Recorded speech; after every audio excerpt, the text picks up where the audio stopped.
80% of autistic girls remain undiagnosed by the age of 18. They aren't missing, they are hiding in plain sight. Hi, I'm Izabela Doyle, a neurodivergent family coach, and today we are unmasking the lost girls of the neurodivergent world. The daughters who look fine on the outside while quietly struggling inside. If you are watching this as a parent or a teacher, you might be thinking, but she has friends, she talks so well, and she's doing great in school. And that's exactly why so many parents feel confused. Because on paper, everything looks okay. And yet, at home, it's different. She crashes, she melts down over something small, she says she's exhausted, or she disappears into her room and shuts the world out. You might be seeing anxiety, anger, tears, or complete withdrawal, and wondering what's going on. And the hardest part, nobody else seems to see it. Teachers don't, family doesn't, sometimes even professionals miss it. Today, I want to help you understand why so many autistic girls and women are diagnosed years, sometimes decades later, and the signs parents often miss when autism hides in plain sight. First, we need to understand that autistic research and diagnostic criteria were mostly built around how autism appears in boys.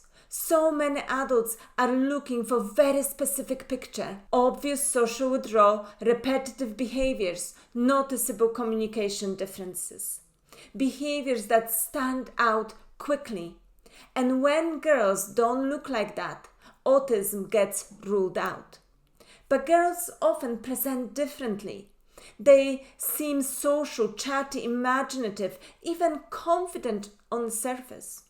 Their struggles are quieter, more internal, and easier to miss. And that's where this story begins. The single biggest reason autistic girls are missed is masking. Masking is adaptation. Many girls learn early that being different gets noticed, so they start copying others to fit in. Masking can look like copying their friends' behaviors, rehearsing what to say, forcing eye contact, studying social rules, learning scripts for conversations. And some girls become incredibly good at this. From the outside, it looks like success. Teachers might say, she's so social, she joins in, she's doing so well, she has so many friends. But inside, it's exhausting. Imagine spending all day monitoring your face, your voice, your body language, and your reactions, constantly checking if you are doing things right. That takes enormous energy. And this is where parents notice something that school doesn't: the after-school collapse. She holds it together all day and then falls apart at home. She becomes irritable, tearful, explosive, or withdrawn. Parents often say she's fine at school, but home, it's hard. And that's because home is where she finally feels safe enough to stop masking. Those emotions aren't bad behaviors, they are nervous system fatigue. Once you understand masking, that different child at home suddenly makes total sense. It's the real child finally exhaling. And here's something that surprises so many parents, because some autistic girls can be very social. They don't avoid people, they study people. They become social anthropologists, constantly analyzing how to fit in, and that's why they get missed. Another reason why girls are not diagnosed is that they often have friends, and that stops any further questioning. And even though those friendships can look just fine on the outside, they can feel very hard for your autistic girls. And that's because they experience friendships very differently. Parents might notice intense one-to-one friendships, sudden friendship breakups, confusion about social interactions, being all in with one friend at a time. copying other children's personality or interests. From the outside, she looks social, but maintaining friendships can feel like constant work. Many girls describe friendships as something they have to study, watching how others talk or react and trying to mirror it. It works until the unspoken rules change. And that's when things fall apart. Because social dynamics between girls can be subtle, sarcasm, indirect conflict, shifting alliances, and those things can be incredibly hard to read. You might hear, "I don't know, what did I do wrong?" When friendships goes well, it's everything. But when it breaks down, it can feel catastrophic. She's not dramatic. She's trying incredibly hard to navigate a social world that doesn't come naturally, and that effort is exhausting. Many autistic women later in life say, "I felt like everyone has the rule book that I did not receive."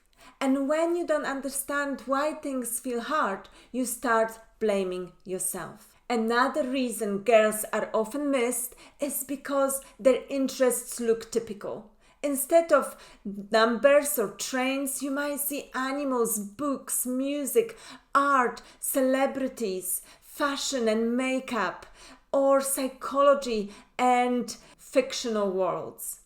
The difference isn't what they like, it's how they engage with it. You may notice intense focus, knowing every detail, spending long periods absorbed, emotional reactions when interrupted, strong need for predictability.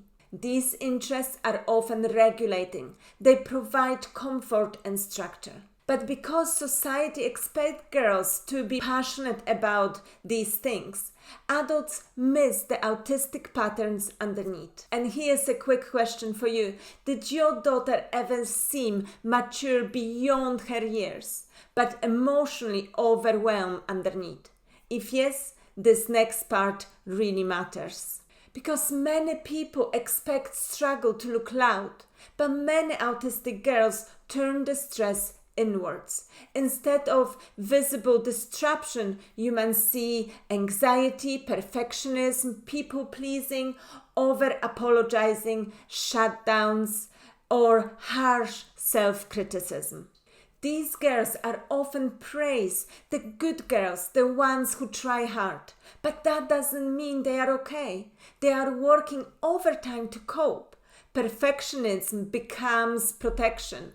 People-pleasing becomes survival. Shutdowns happen when their nervous system hits capacity. Adults might say, "She's so sensitive. She worries too much. She just needs more confidence." But underneath, she's putting in huge invisible effort. And when you understand that, you stop seeing it as a weakness and start seeing it as resilience. Also, many autistic girls are highly sensory sensitive, but they hide it. Parents might notice clothing battles, socks or seams feeling wrong, food texture avoidance, noise exhaustion, overwhelm in busy places.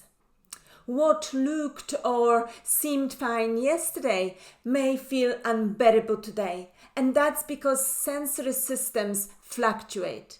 After noisy environments or social events, she might need silence or soft clothes or time alone. Adults sometimes interpret this as dramatic or antisocial, but it's actually the nervous system trying to recover. She's not being difficult, she is trying to stay regulated. So what is the cost of being missed? When girls grow up without understanding themselves, the impact can be catastrophic. Many autistic women describe childhood feeling like something is wrong with me. They feel broken, different, too much, like they are failing at being normal. Because they appear to cope, they often don't get support. They just keep pushing, masking more, until burnout happens. Many women say receiving a diagnosis later brought huge relief. Now my life finally makes sense, they say. Imagine if girls didn't have to wait decades to feel that understanding. So instead of asking, does she look autistic? Ask, what does it cost her to cope? Look for exhaustion after socializing, intense friendships, perfectionism, sensory overwhelm, rigid thinking, emotional crashes at home, masking in public. The key isn't one behavior, it's the pattern, the hidden effort. And you don't need to wait for crisis to happen to actually support your child. Noticing patterns, not single behaviors. Asking school about unstructured time. Watching energy levels after socializing. Validating her experience. Instead of pushing harder or rewarding her for masking, try, that sounds exhausting. I can see that took a lot of effort. Validation reduces shame, and shame often keeps girls masking. Seeing your child differently doesn't mean something is wrong. It means you are finally seeing what's been there all along. These girls aren't broken. They are brilliant, creative, observant, deep thinkers. They've just been working incredibly hard to survive in environments not designed for their nervous systems. When we understand that, we build safety instead of pressure, connection instead of correction. The lost girls were never truly lost. They were adapting, masking, trying to belong. And when we understand that, we stop trying to fix them and start helping them feel safe enough to unmask, safe enough to be fully themselves. If this resonated with you, tell me in the comments, did any of this sound familiar? And if you are trying to make sense of your child's masking, big emotion, or demand avoidance, you are not alone. Subscribe for more neurodivergent affirming parenting strategies that reduce stress and build connection. And I will see you in the next video. Bye for now.